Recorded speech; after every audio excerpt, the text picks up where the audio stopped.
Hi everybody, this is the Baseball Hut, the amazing, spectacular, terrific, the great one, the People's Champion. Your host, and welcome back to the Baseball Hut. Boy, the Mets, I gotta say, I don't know what they, as you know, they like to tease us all the time. But before we get into this, please, of course, subscribe and like this video. I've been working a lot on the other channel, Baseball Hut 2, and it's been kicking ass. And I need you to go over there and subscribe if you haven't already. Talk about a lot of different things. The New York Yankees in particular has been a pretty interesting subject for me to talk about. But this channel is about the Mets. And so here we go. The Mets have had actually a pretty good week. Last Sunday, I did a video talking about how they were a last place team.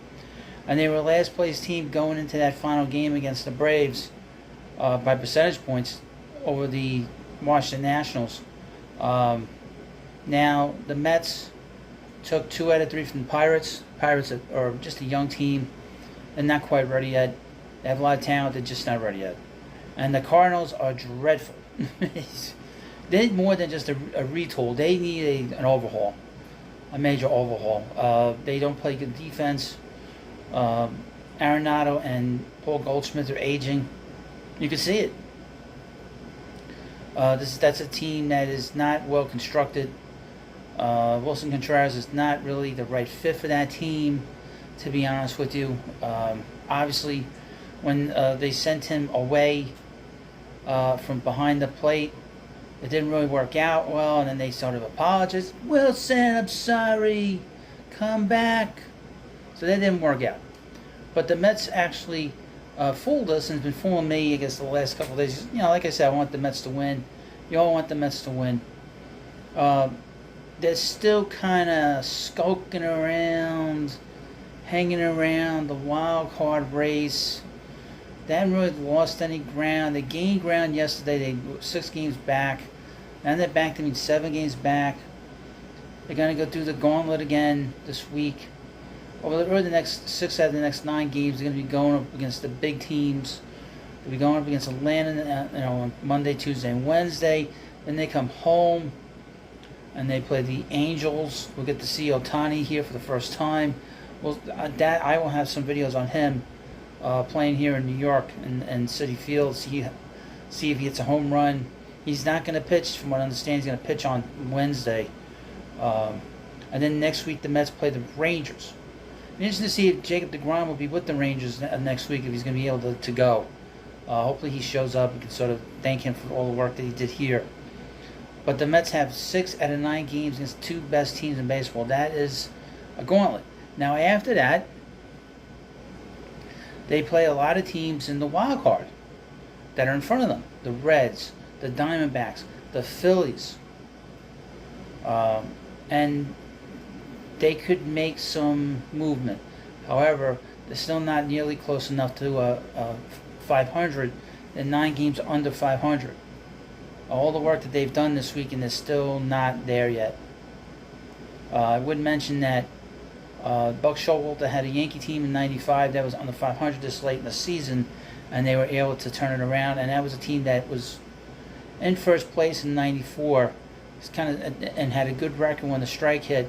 So it's kind of a similar kind of situation, although the Mets traded away a lot of talented players.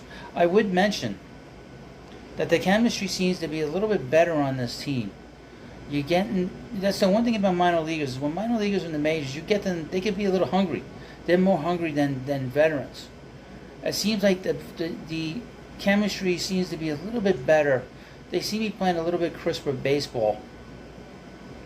So maybe there was a major problem with this mix. Obviously, I think that's been the universal belief, that the problem was the clubhouse on this team. That Scherzer didn't get along with Verlander. Verlander didn't get along with Scherzer. And I don't know if you folks saw this clip of Tommy Pham. I think this was yesterday, I think, on Saturday, or if it was on Friday. He got into an argument with a fan while he was on the on-deck circle, and it got pretty heated with him. He was getting very nasty with the fans in the stands. I mean, fans attack, start complaining and making fun of a player. You're just gonna have to deal with it. But apparently he did not handle himself well, and it makes me wonder. Now he played really well here with the Mets. And I would mention the Mets have gotten very good prospects for him. His name is Jeremy Rodriguez, and he's really doing very, very well in the Dominican Summer League. Jeremy Rodriguez, keep an eye on him. He's a shortstop, 17 years old. So Mets may have gotten a very good prospect for a guy that is 35 years old. I think we kind of learned that he probably has a bit of an attitude in the clubhouse. I didn't hear anything, but seeing as how kind of cantankerous he was with just a fan, I think it was a woman that he was getting in on, was getting into an argument with. So a little bit of a cantankerous individual. I think we kind of know that from what happened with him and Jock Peterson a few years ago.